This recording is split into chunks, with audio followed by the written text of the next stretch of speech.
오늘 성경 말씀은 사도행전 8장 4절에서 8절입니다. 베드로의 설교를 듣고 회개하여 모여든 무리들에 의해 기독교 최초의 교회인 예루살렘 교회에 5천여 명의 사람들이 모이게 되자 교회 내에 문제가 발생하기 시작하였습니다. 특히 구제하는 문제 때문에 교회는 7명의 집사를 선택하여 봉사하도록 하였는데 그 중에 오늘 본문에 나오는 빌립이 있었습니다.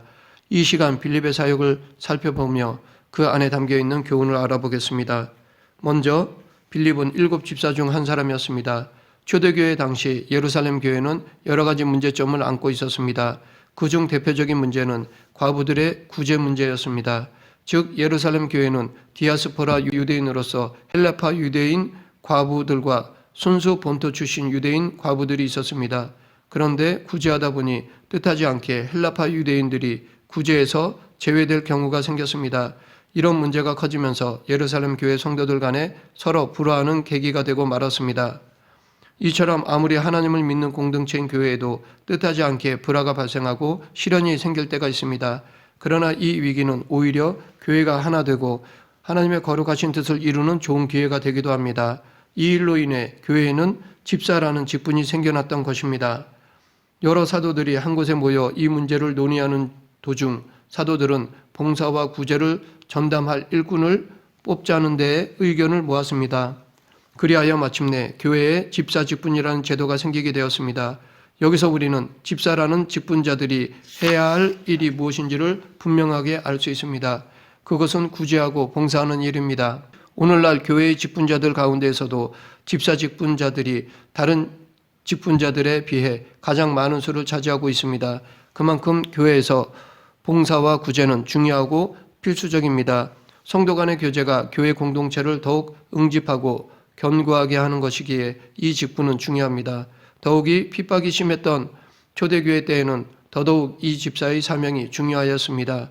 이렇게 사도들이 결의한 끝에 예루살렘 교회는 7집사들이 선임되었습니다. 그 가운데 한 사람으로 본문에 빌립이 임명되었습니다. 이는 영예로운 일입니다. 그런데 사도들이 집사를 임명하는 데 있어서 아무렇게나 한 것이 아닙니다. 나름대로 기준을 세웠는데 성령이 충만할 것, 지혜가 충만할 것, 사람에게 칭찬을 들을 것, 이렇게 3가지를 기준으로 하였습니다. 빌립은 이 모든 자격에 부합하였기에 집사로 임명되었습니다. 그리고 그는 이 집사로서의 사명을 충실하게 수행하였습니다. 그는 정령, 성령과 지혜가 충만하고 만민에게 칭찬받는 자였습니다. 빌립 집사는 봉사와 구제뿐 아니라 복음 사역에도 귀하게 쓰임받은 사람이었습니다. 빌립의 동료였던 스데반 집사가 복음을 증거하다가 유대인들에 의해 돌에 맞아 죽은 이후 예루살렘 교회는 큰 핍박을 받게 되었습니다. 그로 인해 예루살렘에는 사도들만 남고 성도들은 유대와 사마리아와 그 외의 여러 곳으로 흩어지게 되었습니다. 우리는 여기서 하나님의 놀라운 뜻을 발견할 수 있습니다. 비록 예루살렘 교회는 성도들이 다 함께 모여 예배드릴 수 없는 곳으로 되어버렸지만 성도들이 가는 곳마다 교회를 세우고 멀리 이방 땅까지 복음이 전파되는 놀라운 역사가 일어난 것입니다. 또한 이 사건은 예수님의 지상명령에 순종하지 않은 제자들을 깨우치는 것이기도 합니다. 사마리아는 역사적으로 구약 당시 북이스라엘의 수도였습니다. 그런데 북이스라엘은 너무 많은 범죄를 행하여 결국 BC 722년 아수르 제국에 의해 멸망당하였습니다. 그리고 이후 아수르는 이곳에 인종 혼합 정책을 행하였습니다. 북이스라엘의 정통성과 민족 순수성을 완전히 말살하려 했던 것입니다. 그리고 그 결과 북이스라엘의 많은 백성들은 민족의 순수한 혈통을 상실하였습니다. 사마리아는 이런 북이스라엘에서도 중심되는 도시였습니다. 결국 이후로 사마리아는 남유다 백성들로부터 손가락질받고 외면당하는 신세가 되고 말았습니다.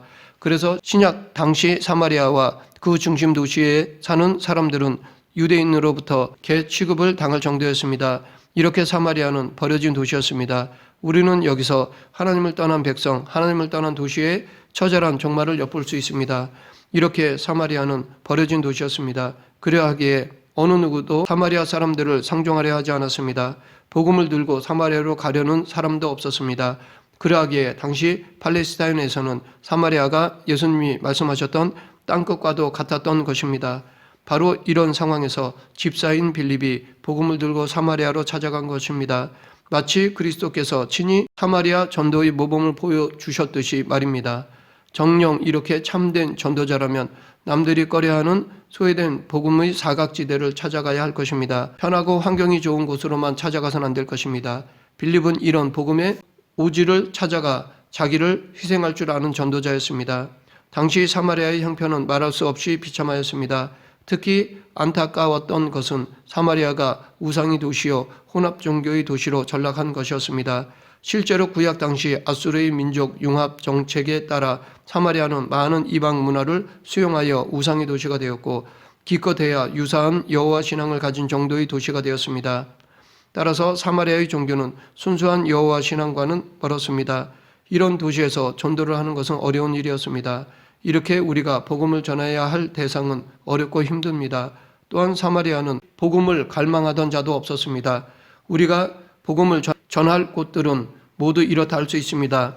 빌립 집사는 이렇게 수많은 우상의 도시에 복음을 전하였습니다. 그러하기에 정녕 복음을 전할 자들은 더욱 마음가짐을 굳게 해야 합니다. 막연히 무사 아니란 생각으로는 결코 복음을 전할 수 없음을 다시 한번 기억해야 하겠습니다. 빌립은 우상의 도시요 혼합 종교의 도시 사마리아에서 복음을 전했습니다. 즉 그리스도를 전파하였습니다. 그 복음의 내용은 예수님이 그리스도요 메시아요 구세주라는 것이었습니다. 이것은 곧 사도 바울이 말하는 십자가의 도였습니다. 온통 우상으로 가득 찬 도시에서 빌립은 복음을 전하되 결코 타협적인 자세를 취하지 않았습니다. 오직 예수 그리스도가 구세주라는 사실, 그것이 그의 전도 내용의 핵심이요 전부였습니다. 바로 이것이 복음 전도자의 자세입니다. 사도 바울도 우상의 도시 아덴에 갔을 때 이렇게 예수님이 그리스도이심을 분명하게 전했습니다. 그리고 자신은 십자가의 도 외에는 결코 어떤 다른 복음도 전하지 않겠노라고 하였습니다. 정녕 복음 전도자는 철저하게 복음에 입각하여 그리스도만을 전해야 합니다. 그 외의 다른 것은 결코 완전한 복음이 아닙니다. 전도자 빌립은 복음만 전한 것이 아니라 많은 표적을 행하였습니다. 더러운 귀신들이 나가고 중풍병자와 안진뱅이가 일어났습니다. 이는 곧 빌립이 성령의 권능으로 사역하고 있다는 것을 보여줍니다. 이것은 마치 예수님께서 기사와 이적으로 많은 병자를 고치고 복음을 선포했듯이 빌립도 큰 능력을 행하여 많은 무리들에게 복음을 전하였습니다. 이처럼 하나님의 전도자는 성령의 권능으로 일해야 합니다. 당시 복음의 초창기에는 말로는 도무지 전도가 되지 않았기에 하나님께서는 전도자들에게 이런 능력을 주셨습니다.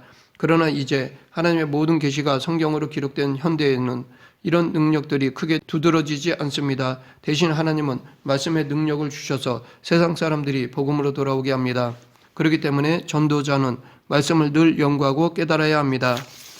빌립이 전하는 복음을 듣고 많은 사람들이 구원의 길로 돌아왔습니다. 그리고 또 어떤 사람들은 성령의 권능을 받은 빌립으로 인해 문제를 해결받았습니다. 이 모두가 하나님의 크신 은혜의 결과였습니다. 그래서 성경은 사마리아 성에 큰 기쁨이 넘쳤다고 말하고 있습니다. 실제로 복음을 받은 자는 큰 기쁨을 맛보게 됩니다. 이처럼 복음이야말로 모든 축복 중에 최고의 축복입니다. 우리는 이런 복된 사실을 우리만 누리지 말고 세상 모든 사람들에게 이 복된 소식을 전파해야 할 것입니다. 이렇게 빌립 집사의 사마리아 전도는 열매를 맺었고 그 후 예루살렘 교회에서 두 사도가 와서 빌립의 사역을 지원해 주므로 사마리아에서는 성도들의 수가 점점 많아지게 되었습니다. 그러던 빌립 집사는 하나님의 사자의 음성을 듣게 되었습니다. 그것은 남쪽으로 향하여 예루살렘에서 가사로 내려가는 길까지 가라는 것이었습니다. 그것은 광야였는데 그곳에서 빌립이 만난 사람은 에티오피아 여왕 간다게의 모든 국고를 맡은 관리인 넷이었습니다. 에티오피아에는 솔로몬과 시바 여왕과의 만남 이후로 계속해서 유대인과 밀접한 관계를 가지고 있었기에 구약 성경도 전해진 듯합니다. 그리고 이 에티오피아에서도 여호와 하나님에 대한 신앙이 있었던 것으로 보입니다. 그는 예배하러 예루살렘에 왔다가 돌아가는 길에 타고 가던 병거 위에서 이사야 53장 7절 8절 부분을 읽고 있었습니다. 성령에 힘입어 빌립은 수레로 달려갔습니다. 이때 에티오피아 내시는 빌립을 통해 읽고 있던 이사야 53장 7절 8절의 말씀의 의미를 듣게 되었고 복음을 깨달은 내시는 세례를 베풀어 달라고 요청하였습니다. 빌립은 에디오피아 내시에게 세례를 베풀었습니다. 세례는 주님의 명령으로 사죄의 은총을 받은 표시일 뿐 아니라 평생 주님의 백성으로 성결한 삶을 살겠다는 약속이요 결단입니다. 에디오피아 내시는 앞으로 하나님의 자녀로 살 것을 결단한 것입니다. 그 후 빌립은 아소도와 여러 성을 다니며 복음을 전함으로 실제적으로 바울보다 먼저 이방 선교를 하였습니다. 이렇게 2000여 년 전 사마리아에서 시작된 선교가 지금 온 세계에 전파되었습니다. 이렇게 복음 전파는 빌립 집사와 같은 사명을 가진 자의 헌신적인 사역으로 이루어집니다. 여기서 알 수 있듯이 복음 전파의 사명은 특정인들만의 전유물은 아닙니다. 모든 성도는 누구나 복음의 사역자입니다. 복음 전파의 사명을 받은 자들입니다. 오늘 우리 주변에서도 초대교회 당시 사마리아인들처럼 멸시받고 천대받은 부류의 사람들, 철저히 소외감을 가진 사람들이 얼마든지 있을 수 있습니다. 우리도 빌립처럼 성령의 음성에 민감하여 하나님의 명령에 순종할 때 그가 이룩한 놀라운 역사가 오늘 우리에게도 이루어질 것입니다. 이 사건 이후 빌립 집사에 대한 기록이 나오지 않다가 사도행전 21장에 가서야 다시 한번 빌립 집사에 대한 이야기가 나옵니다. 세 차례에 걸친 전도 여행을 마친 사도 바울은 본토에 상륙하여 예루살렘으로 향하기 전 가이사랴의 빌립을 방문하였습니다. 이는 바울이 입향한 도시가 예루살렘 외향 가이사랴이기도 하지만 그보다는 우선 집사 빌립을 보고 싶은 마음에서였을 것입니다. 이렇게 빌립은 집사 직분자이면서도 전도자로서의 사명을 충실히 수행하였고 또한 그런 가운데에서 바울과 신실한 믿음의 교제를 나누고 있었습니다. 즉 그는 다른 직분자들과도 끊임없는 믿음의 교제를 나누었고 모든 직분자들로부터 인정받는 그런 사람이었습니다. 정령 빌립은 여러 사람들과 신실한 믿음의 교제를 통해 만인으로부터 사랑받고 인정받는 사람이었습니다. 바울은 빌립의 집을 방문하여 그 딸들로부터 극진한 영접을 받았습니다. 이렇게 빌립의 딸들이 바울을 정성껏 섬기고 영접한 것은 아마도 그의 아버지 빌립의 교육과 영향 때문이었을 것입니다. 그도 그럴 것이 빌립은 집사 직분자이기 때문에 그에게는 섬김과 봉사의 삶이 그의 몸에 배어 있었을 것입니다. 이런 그의 영향력을 받아 그의 자녀들도 이렇게 사도 바울을 극진히 섬기고 봉사하였습니다. 정녕 빌립 집사는 섬김의 사람이었음을 다시 한번 실감하게 됩니다. 자신뿐 아니라 자녀에게도 예수 그리스도의 섬김의 삶을 살도록 하였던 것입니다. 이렇게 우리 성도들도 섬기는 삶을 살아야 할 것입니다. 빌립에게는 4딸이 있었습니다. 빌립은 아내와 자녀를 거느리고 아름다운 가정을 이룬 유복한 사람이었습니다. 아마 집사로서 열심으로 교회를 섬기고 봉사하며 또한 전도자로서 복음 전도에 최선을 다한 그의 삶을 하나님께서 기쁘게 받으시고 이런 은혜를 허락하신 듯합니다. 물론 사랑스러운 아내를 얻고 아름다운 자녀를 갖는 것이 인간의 행복의 척도는 될 수는 없지만 하나님께서는 때로 이런 방법으로도 당신의 일꾼들에게 은혜를 베푸시기도 합니다. 이런 점에서 볼 때 빌립은 이미 세상에 사는 동안에도 세상에서 누릴 수 있는 행복들을 맛본 복 있는 사람이라 할 수 있습니다. 그런데 빌립의 4딸들은 모두 예언자였습니다. 그것도 처녀로 살면서 말입니다.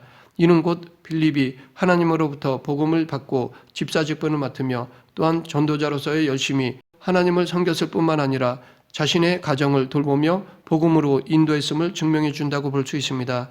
이렇게 빌립은 밖으로 다른 사람들에게 복음을 전하는 모범스러운 전도자였지만 안으로 집안에서도 자녀들을 복음으로 양육하고 지도한 훌륭한 가장이었습니다. 이런 모습은 구약의 사무엘이나 대제사장 엘리와 대조된다고 하겠습니다. 이 둘은 모두 자녀의 신앙교육에는 실패하였습니다.